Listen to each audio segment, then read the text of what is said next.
Good morning, everybody. We're capping off the first 100-day week with our morning briefing. How does everybody feel? You like the morning briefings? Okay, we do too. That's why we're doing them. It's good to see all of you. I brought a friend out here today who is happy to take your questions, but first, some remarks. At 11 o'clock, President Trump will participate in a National Day of Prayer event where he will invite Americans of all faiths across the country to join him in asking for God's continued blessings over our great country. During the event, the president will sign an executive order establishing a Religious Liberty Commission. Later today, President Trump will travel to the University of Alabama to deliver a commencement address to the graduating class of 2025. Last night, we saw yet again why President Trump is our deal maker in chief. We secured a historic agreement to establish the United States-Ukraine Reconstruction Investment Fund. This is a first-of-its-kind economic partnership for the reconstruction and long-term economic success of Ukraine that the United States will greatly benefit from. This partnership represents the United States taking an economic stake in securing a free, peaceful, and sovereign future for Ukraine. This partnership establishes a fund that will receive 50% of royalties, license fees, and other similar payments from natural resource projects in Ukraine. President Trump has been clear from the beginning. He wants the killing in this brutal war to end. This agreement shows how invested the president is in securing a truly lasting peace. To mark President Trump's triumphant first 100 days in office, we've detailed all week how President Trump has been hard at work delivering on the promises he made to the American people. And yesterday, the president once again showcased why he is the most transparent and accessible president in American history when he held his fourth open press cabinet meeting. Every cabinet secretary went into great detail, explaining how their respective agencies are making life better for American families and businesses. And then the president allowed all of you to ask questions on anything you wanted afterwards. One of the main reasons President Trump won nearly 80 million votes, swept all 7 battleground states, and received a resounding mandate from the American public is because of the contrast he presented during the campaign and continues to this day. Everything in President Trump's agenda is grounded in one thing: common sense. While the Democrat Party went off the deep end and doubled down on pure craziness, President Trump pledged to restore common sense back to the United States of America. In a little more than 3 months, that's exactly what he's done. He recognized that America is a sovereign nation that cannot survive if it does not protect its territorial borders. So he secured the border in record time and ended the mass invasion of tens of millions of illegal aliens into our homeland. The president knows his top responsibility is ensuring the safety of the American people, which is why he's arresting violent illegal alien invaders in our communities who threaten our public safety. And it's unacceptable to President Trump to allow rampant waste, fraud, and abuse of Americans' precious tax dollars, which is why the president championed a historic DOGE effort that saved nearly $200 billion already. President Trump knows America is blessed with an abundance of liquid gold below our feet in the form of fossil fuels. So he ended Joe Biden's reckless war on American energy and is restoring American energy dominance to lower costs and strengthen our national security. President Trump believes Americans should be free to drive whatever car they want, so he ended Joe Biden's disastrous EV mandate and promoted true consumer choice. President Trump stood up for the Constitution's promise of colorblind equality before the law, so he terminated radical DEI preferencing in federal contracting and directed federal agencies to relentlessly combat private sector discrimination. DEI seeks to divide and pit Americans against each other based on immutable characteristics. President Trump put an end to it. In President Trump's America, individual dignity, hard work, and excellence are the only things that will determine if you get ahead. President Trump is a proud free speech champion, which is why he ended Joe Biden's trampling of free speech rights and the federal government's censorship of American speech on online platforms. The president believes college students have a right to speak their minds and go to school safely. Again, common sense. So he took bold action to protect Jewish American students from harassment by pro-Hamas radicals on their campuses. And President Trump knows that America's children are our future, and he'll never stop fighting for them. That's why he ended the radical, un-American indoctrination of children by eliminating support for divisive, radical gender ideology and equity ideology, and why the president protected parents' fundamental rights. And lastly, the president believes in fundamental biology. Isn't that something? which is why he made it the official policy of the United States government that there are only two sexes, male and female. And because men and women are biologically different, President Trump ended the unfair, demeaning practice of forcing women to compete against men in sports and having their private spaces invaded. When President Trump promised a complete restoration of America and the revolution of common sense, he meant it. And over the next 100 days, get ready for historic trade deals, budget deals, and peace deals. For more on President Trump's common sense revolution, I will turn it over to our White House Deputy Chief of Staff for Policy, Stephen Miller. Stephen, thanks for coming in today. Thank you, Caroline. Great to be up here with you, and great to see so many familiar faces I've had a chance to get to know over a number of years as we gather this morning to continue our celebration of President Trump's unprecedented and historic first 100 days in office, what are without doubt the greatest 100 days to begin any American presidency in the history of this nation. This week you've heard about the historic actions President Trump has taken to secure our homeland, to secure our sovereignty, to secure our economy and our supply chains and our industrial base. Today you're also going to hear from me about what President Trump has done to secure our values, our culture, and our way of life from the unwavering assault from the radical left and the communists and the Democrat Party. One of the most significant crises that President Trump inherited upon taking office was the wave of racial discrimination, so-called diversity, equity, and inclusion policies that have taken over both public sector and private sector entities all across the United States of America. Perhaps the most dramatic example of this is that our air traffic controllers were being hired and promoted based on race and gender, not their ability to conduct our nation's air traffic. I would estimate that probably 90% of Americans would agree with the statement that airline safety should be based on your ability to keep, airline safety jobs should be based on your ability to keep planes landing and taking off and flying safely, not on what demographic box you check. President Trump has ended across the entire federal government all hiring, recruiting, retention, promotion, and training based on race and sex. This includes in our law enforcement agencies. So again, when we took office, even in sensitive law enforcement, national security, and intelligence agencies, we were hiring individuals not on their ability to carry a weapon, not on their ability to keep Americans safe, not on their ability to conduct sensitive intelligence operations, but based upon race and sex. And obviously, that is unacceptable.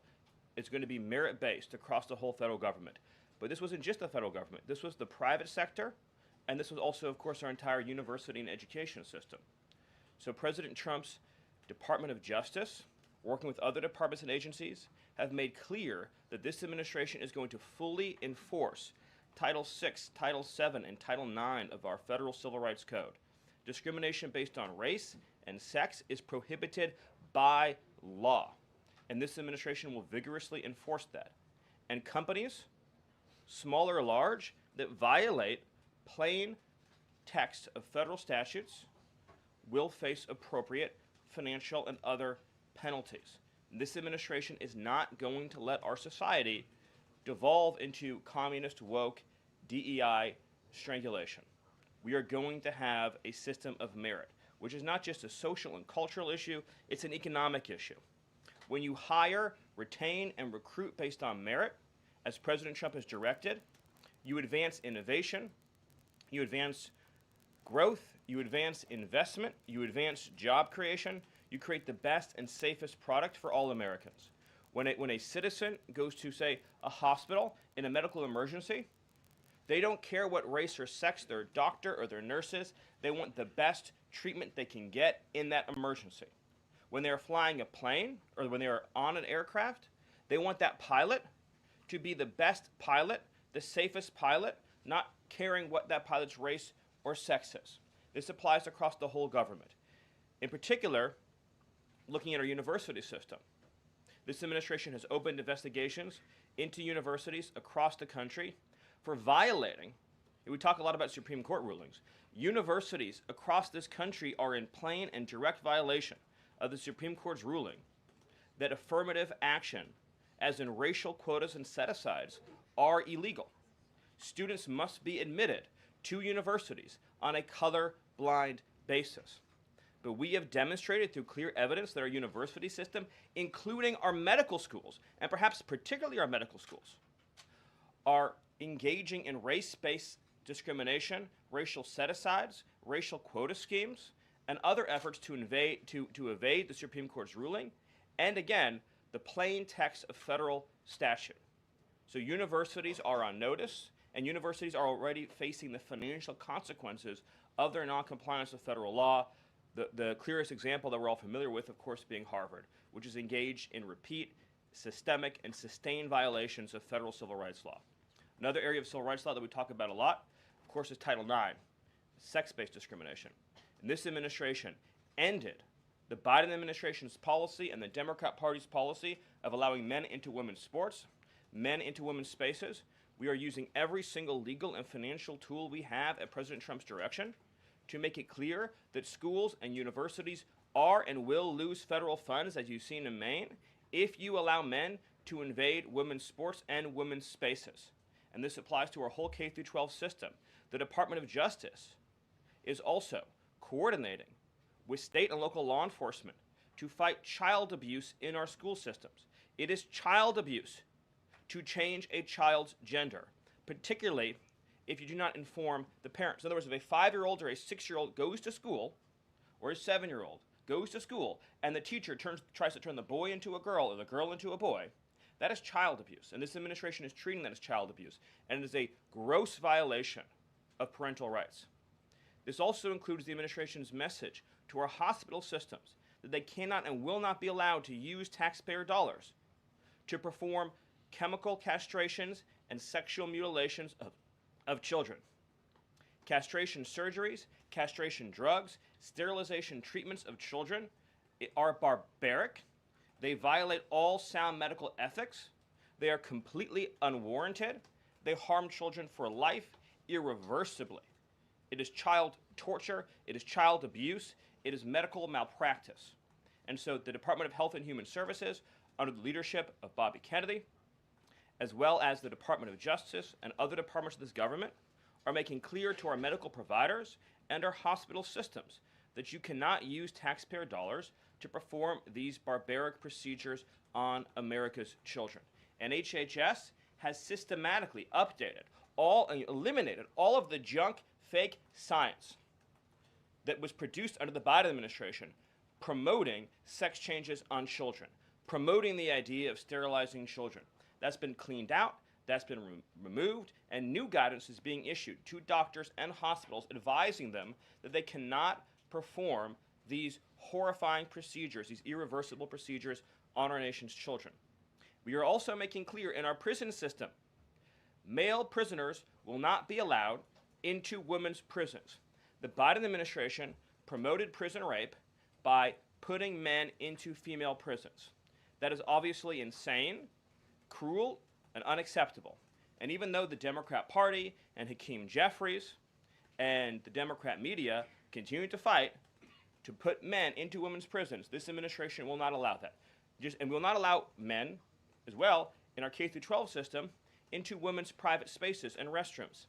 We have seen horrifying example after example of young girls being sexually assaulted because school districts have allowed men into women's and girls' private spaces.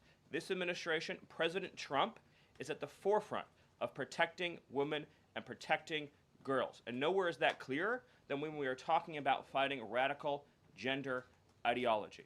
This administration is also fighting to get critical race theory out of our school districts. Children will be taught to love America. Children will be taught to be patriots. Children will be taught civic values for schools that want federal taxpayer funding.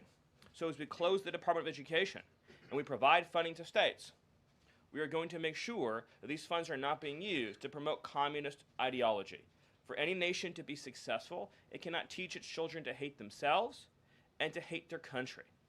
So these are a few of the areas in which President Trump has fought the cancerous communist woke culture that was destroying this country, where we were led to believe that men were women, that women were men, that racial discrimination was good, that merit was bad, and that safety and physical security matter less than the feelings of liberal ideologues.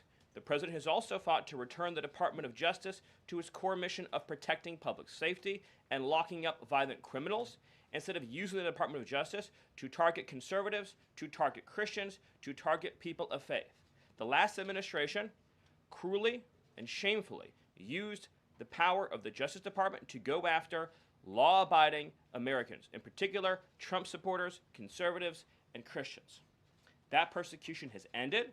The Department of Justice and the FBI are back in the business of going after bad guys, of going after gangs, of going after criminals, and keeping Americans safe. Let me just conclude before taking questions by noting that when you look at the sweep of the first 100 days, every single crisis that has afflicted America for years, sometimes decades, sometimes generations, this president has fought head on. He has taken on every entrenched power structure and system all across this government, this swamp, this town. That includes, of course, the DOGE efforts to slash corrupt, wasteful government spending, graft, and corruption, and to stop billions of taxpayer dollars from going to radical left NGOs. These are left-wing nonprofits that are used to advance illegal immigration, to advance open borders, to advance gender ideology, and to advance all of this insanity that has been turning our country in the wrong direction for so many years. President Trump took head on the trade crisis afflicting this country with the destruction of our manufacturing and industrial base, the shameful betrayal of the American worker by Joe Biden and the globalists that sent all of our supply chains overseas. He took head on the catastrophe of mass, unlimited illegal immigration that was turning us into a failed third world state, and achieved the lowest level of illegal immigration in recorded history without even a close second. He took on the economic crisis afflicting this country by reopening American energy, by defeating inflation, by lowering gas prices, by ending the onslaught and reversing the onslaught of federal regulation, by reopening coal, shale, oil, natural gas, and fighting now for the largest tax cut and reform, and the largest deregulation reform, and the largest energy reform in American history. These are just some of the things that have ushered in the new golden age, along with his fight to restore the peace that we had for 4 years under the previous administration before Joe Biden sunk this planet into bloodshed and war in the Middle East, in Europe, and rising tensions in Asia. President Trump, in every area of conflict around the globe, has been fighting to restore peace, security, stability, harmony. So he inherited an economic catastrophe, a border catastrophe, a public safety catastrophe, and a cultural catastrophe. And in every case, he has reversed those catastrophes and brought America into the new golden age. So I thank you for your time, and I look forward to any questions you have. Awesome. Thank you, Stephen. And as always, we'll start with our new media seat today. Chris Bedford from the Blaze Media. Why don't you kick us off? Thank you very much. Stephen, what is the end goal of the China tariffs right now? Is the idea to open up the Chinese markets through a deal to a better market for exporting American goods to China, or is it a reconfiguration of global trade in a way that isolates China from free countries? Go. So China is a unique situation, obviously. The president has talked at length about what happened to us economically since China's entrance into the World Trade Organization and the trillions and trillions of dollars of trade deficits that we've racked up with China over the period of that time, and what that's meant for our national security, what that's meant for economic security, what that's meant for our supply chains. Obviously, right now, the Secretary of the Treasury is in the process of developing a plan that will answer the questions that you're talking about, but the president's goals have been very clear on these points, which is that he is not going to allow China to continue to steal our intellectual property, to continue to illegally dump and subsidize their goods in our markets, to manipulate their currency, to rack up an unsustainable trade deficit. We need to have a trade relationship with China that does not do harm to our nation's economic and national security. And that has to be the guidepost of any objective. At the same time, tariffs will bring significant revenue into this country that will allow us to pursue our dramatic plan of tax cuts and reforms. Awesome. Great. Bloomberg, go ahead. Hi. First of all, similar to that question, I'm curious, Kevin Hassett, when on CNBC this morning, said that they were expecting some sort of news on tariffs by the end of the day. Do you have any insight into that? I don't want to get ahead of any announcement, but I'll just reiterate that right now, countries from all over the world, because of President Trump's leadership, are desperate and dying to make trade deals with the United States. We're going to evaluate each of those deals, and President Trump is personally involved in making sure that these negotiations serve only one interest, which is the interest of the United States of America, and we'll end up with a deal in these cases where, yes, the other countries obviously will have their own demands and their own interests, but nothing will go into effect that doesn't serve the interests of America and the American people. Thank you. Stephen, this morning GM is putting a dollar figure on how much the president's tariffs will impact the company. The CEO says tariffs will cost GM between $4 and $5 billion this year. The CEO of Ford says he can't commit to not raising prices because of tariffs. Is the administration open to doing more to give automakers relief? The question, unfortunately, misses the entire point, which is that U.S. automakers have announced dramatic investments and expansions inside the United States. American auto plants are growing, they are expanding, they're opening new facilities, they're expanding existing facilities that are already in operation, because it is now the case that for the first time in our lives, that American cars receive preference in America's markets. The U.S. auto industry used to control the entire world.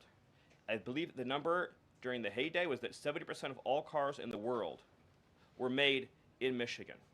And now, of course, we've become a tiny fraction of the global market.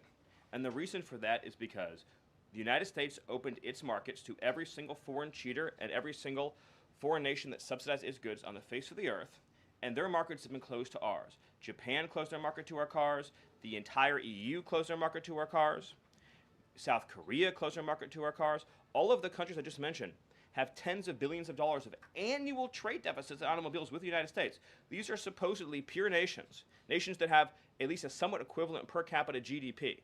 So it is impossible under the terms of fair trade, if you have two nations with similar per capita GDP, to have such uneven trade flows in automobiles. What the president has done with his car tariff, we have the most desirable market in the world, is if you want to sell cars tariff-free, tax-free to our market, your plant has to operate in the United States. The only alternative to that is to have no U.S. automobile industry whatsoever, which is where this was headed, to be clear. If we stayed on this current path, within a few years, there would have been no U.S. automobile industry. And what little was left of it would have been in Mexico. Because U.S. auto companies have steadily been shifting their supply chains to Mexico, where they believe it is cheaper to make their products. In reality, it'll be cheaper to make them here because there'll be no tariff for anything made in the United States, and we'll have the cheapest energy and the best regulatory environment in the face of the earth. But in the meantime, while manufacturing ramps up, American consumers may pay more. Do you agree? Not on cars they won't, because again, there's now a massive economic incentive for automobile producers to expand production in the United States, and whatever they make here, there will be no tariff. We'll go to the back row. Go ahead. Thank you, Caroline. Today, the U.S. Chamber of Commerce released a letter to the Trump administration asking for small business tariff relief. They say that's necessary because in order to save small businesses and to stave off a recession.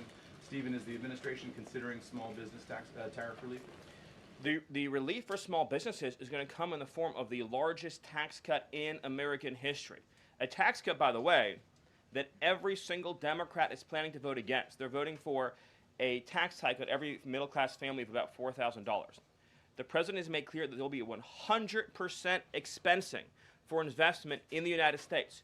Companies that invest in the United States will be able to deduct 100% of that cost from their tax liability. This will be the most pro-small business tax bill in American history.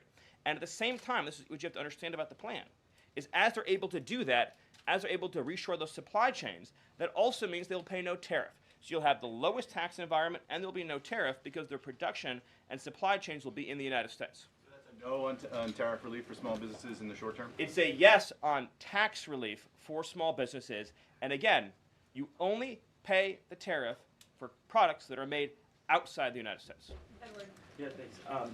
So on the rare earth mineral deal that was signed last night, when can that deal be operationalized? What's the time frame? And what kind of leverage does that give Ukraine over Russia?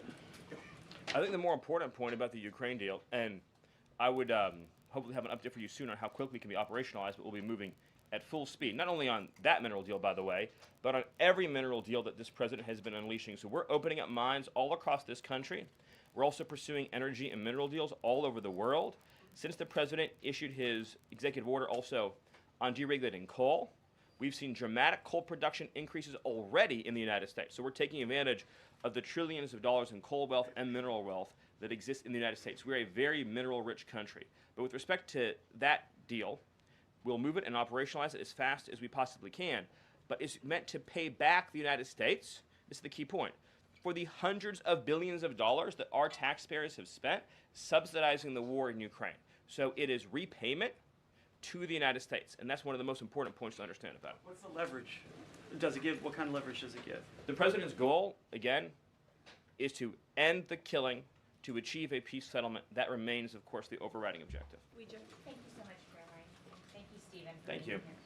This administration has stressed the need for price transparency for things like healthcare bills and concert tickets. So why is it a political and hostile act for Amazon to display price transparency on consumer goods?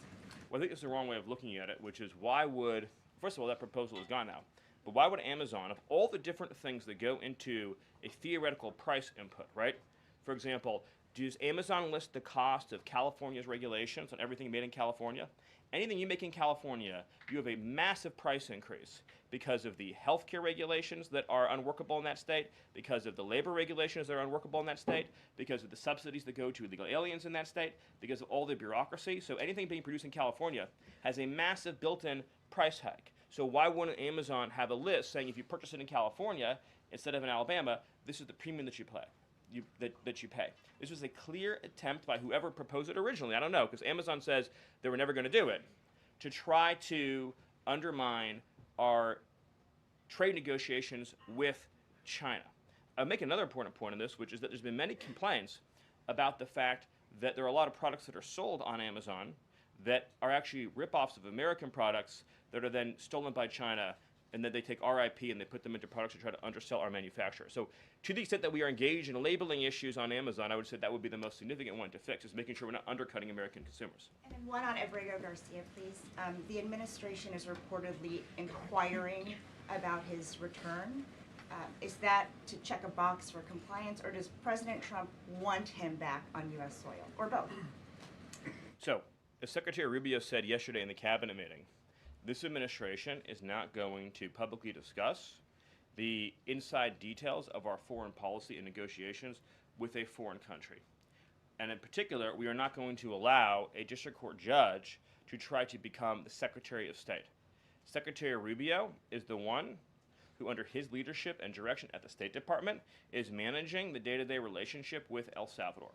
Let's just take a moment, number one, to express our gratitude to El Salvador for agreeing to take some of the most dangerous terrorists off of America's streets and to put them into a safe environment where they cannot continue to engage in acts of terrorism or coordination with the Maduro regime. You may have seen recently an FBI assessment that was unclassified that said that the Maduro regime is using and planning to use Trinidad terrorists to carry out assassination plots on American soil.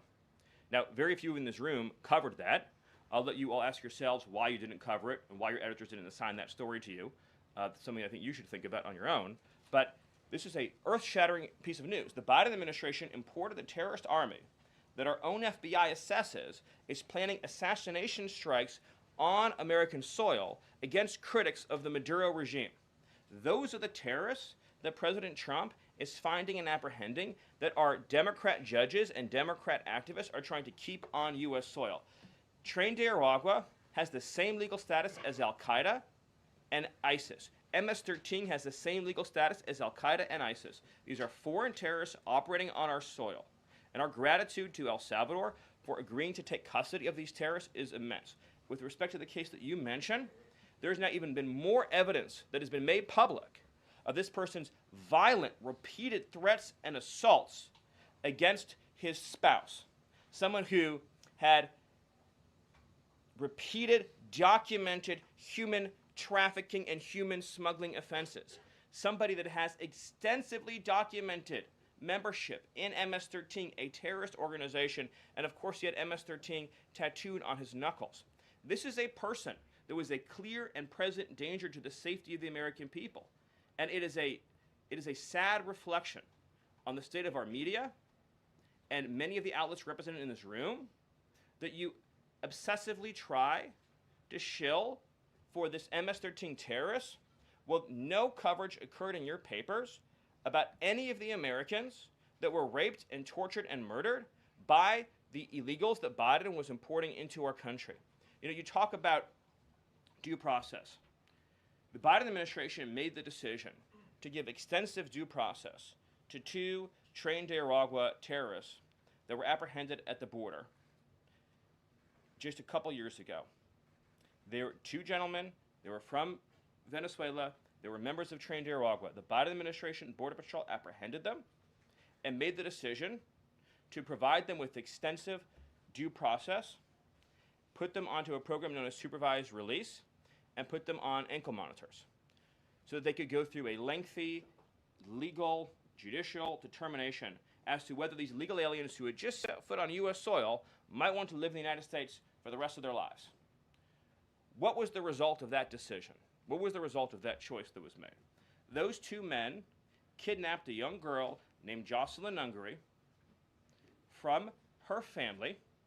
They beat her, they sexually assaulted her, they tortured her, they stripped her, they murdered her, and they dumped her body.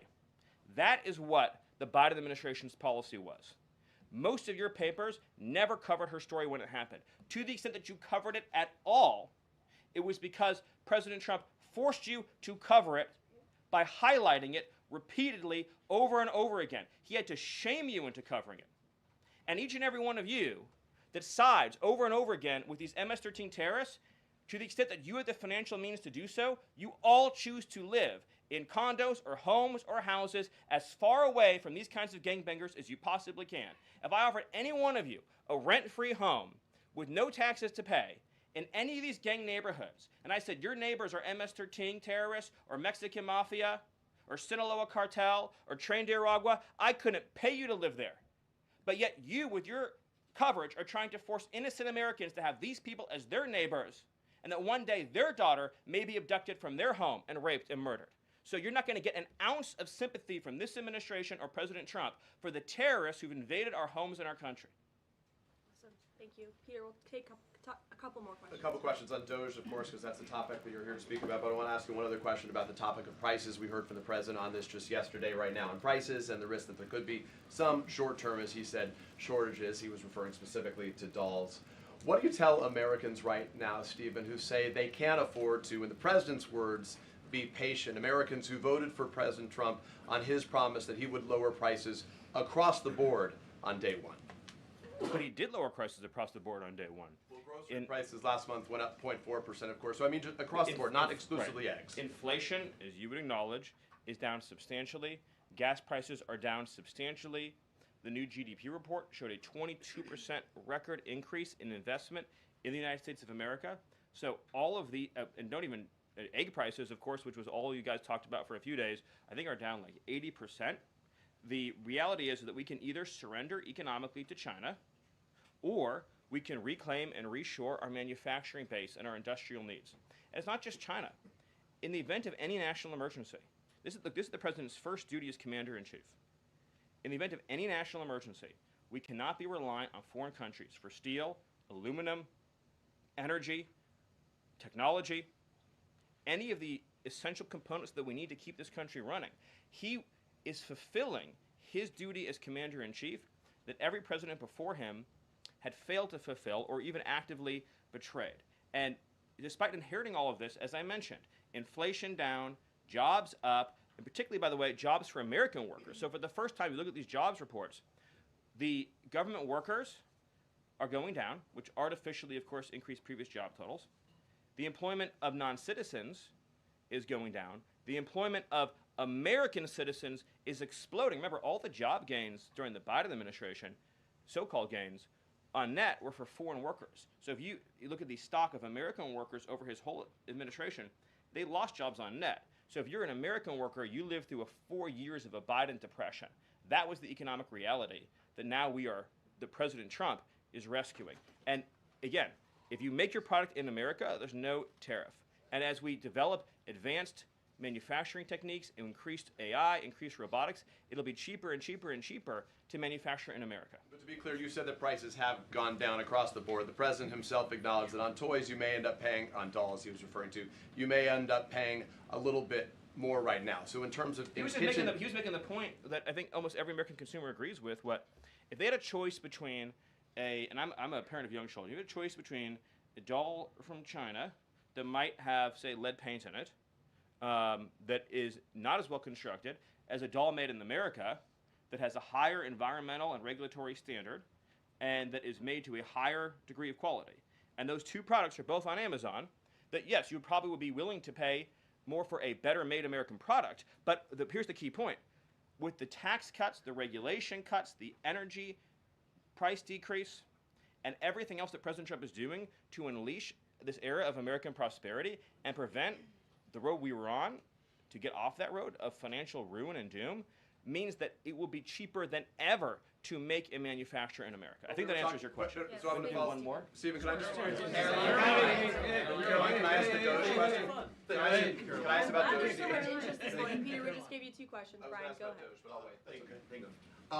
Last night, Kamala Harris delivered her first major speech after losing the election. She attacked Trump personally, attacked the policies. Any comment from the White House on that?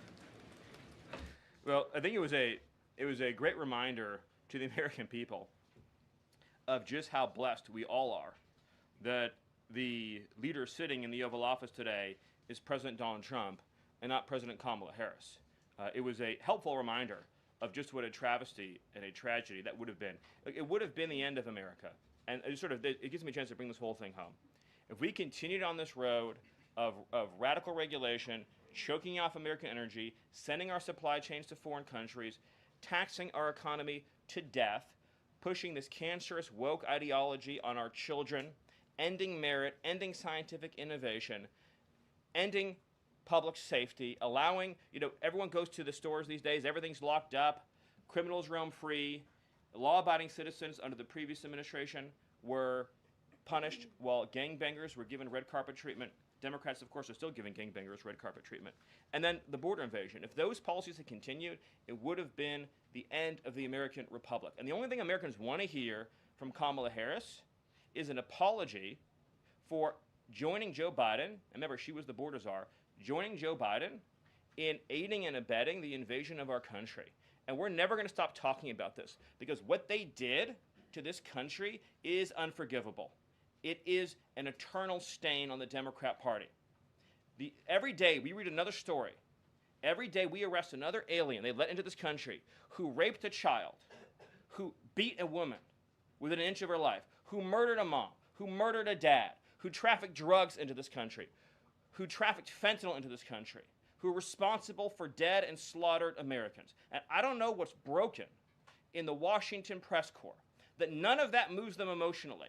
The only thing that gets them exercised is, do we need to have more trials for terrorist supporters? Do we need to have more trials for gangbangers? Do we need to have more trials for illegal alien invaders? Even though Congress and the Constitution clearly say that you can expel invaders and illegal aliens quickly, efficiently, and properly. This president has literally saved America, and I could not be prouder. I could not be prouder, as I know Caroline feels the same way, to come every single day to this building where we have a leader sitting in office whose first, last, and every thought is the safety, prosperity, security, and sovereignty of the citizens. That's an important word, people. Citizens of this republic. Thank you all. Thank you, Stephen. Thank you for your time. Thank you, everyone. And just to add on the Kamala Harris point, I think I speak for everyone at the White House. We encourage Kamala Harris to continue going out and do speaking engagements. You'll hear from the president at 11 o'clock. See you guys later. A report, the president's planning to fire Mike Waltz. You guys have a response? Why haven't you nominated a single judge?